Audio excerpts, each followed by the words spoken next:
Thank you for watching my channel. Please subscribe and like. Now back to the news.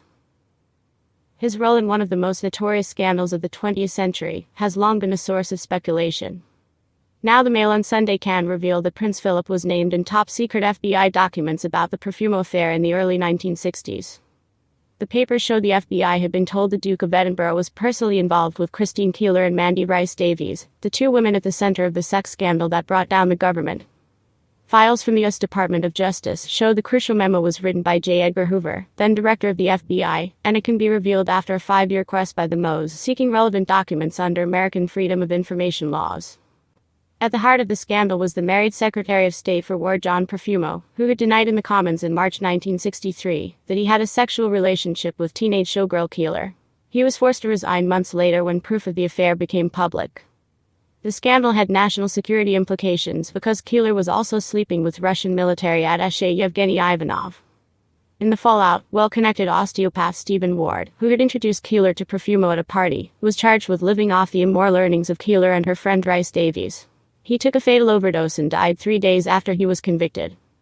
In the newly disclosed document, Thomas Corbally, a U.S. businessman involved in industrial espionage, who agreed to be interviewed by the FBI about his friendship with Ward, makes the claim about Philip. A cable sent by Hoover to the U.S. Embassy in London on June 20, 1963 reads. Corbally also stated there was a rumor Prince Philip may have been involved with these two girls. Philip's links to the Profumo affair formed a key storyline in the Netflix series The Crown. Sir Anthony Blunt, the Queen's curator of art later disclosed to be a Soviet spy, warns Philip that he will expose his relationship with Ward when the Duke tackles him over his treachery. Philip had certainly been in contact with Ward on a number of occasions, and had even been sketched by the artist at Buckingham Palace. In his evidence to the FBI, Corbally said he did not believe the charges against Ward. Ward was an unlikely associate of Christine Keeler or her friend Mandy Rice-Davies. Keeler found herself living with Ward in a non-sexual relationship both at his London apartment in London and at his weekend cottage on the grounds of the Cliveden estate, home to the 3rd Viscount Astor. It was at one of many Cliveden pool parties that Ward faithfully introduced Keeler to John Profumo, the Secretary of State for War, and his wife, the actress Valerie Hobson. Their matters might have rested, but for the fact that Keeler also claimed to have slept with a man called Yevgeny Ivanov, the Soviet naval attaché, a potential security risk.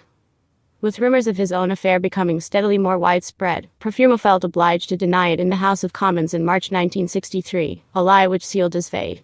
Famously caught out, he resigned the following June. Thanks to his association with Keeler, meanwhile, Ward faced police charges of immorality. Keeler was neither a prostitute nor an escort, but certainly did live off the generosity of wealthy men and attitudes, then, were censorious.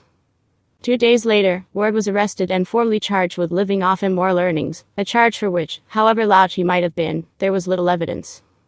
Keeler had served 4.5 months for perjury, after being found to have falsely accused a man of assault at a friend's home. Unseen risque pictures of Keeler emerged in 2019, 2 years after the death of the 1960s glamour icon. The images of Keeler are believed to have been taken soon after the scandal, one in 1966 of her wearing only a pair of trousers. Another even more revealing picture, seemingly from the same shoot, depicts a 24-year-old Keeler in a matching outfit with her bare back to the camera. The images were taken by an unknown photographer, while Keeler worked as a showgirl at the glamorous Murray's Cabaret Club in Soho, London. A third photo, taken earlier in 1964, shows Keeler eating a chicken drumstick following her release from prison.